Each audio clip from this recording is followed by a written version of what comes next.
All right, this is Brian from Fat Bike Hunter YouTube. In my opinion, here's a few mistakes that people make when they're just getting into elk calling.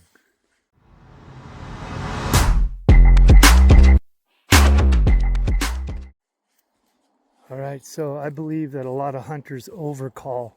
They hear an elk maybe in the morning, bugle, they bugle back, it responds, and you just keep going back and forth. Pretty soon that bull, in my opinion, is going to shut up. Best thing to do is let him answer and move towards him and make sure you got the wind in your favor.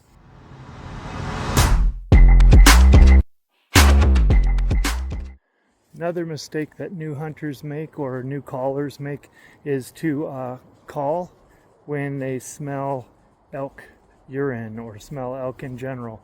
The best thing to do if you smell elk is to find a tree, kneel down or sit down, and just sit for 15 to 20 minutes without making a sound. Listen to the mountain, listen for cow calls, listen for branches to break. They are probably very near, and if you make any calls, even cow calls at that time, there's a good chance they are going to scramble.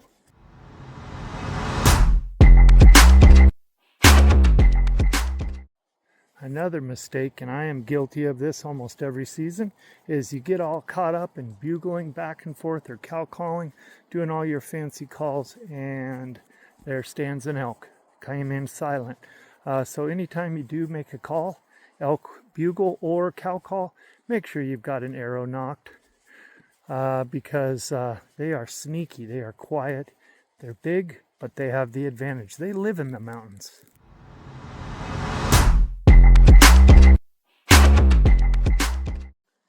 Another mistake callers make is not having good shooting lanes. A lot of people freeze up or sit down next to a tree and just freeze up when they hear the elk bugle and coming in. Make sure you've got good shooting lanes and make sure that you can see either side, left or right of where you're sitting, because most likely that bull, if it hasn't already figured out where you're at, is going to try to circle you and get your wind because their ears and nose are much better than even our eyes on pinpointing exactly where you're going to be.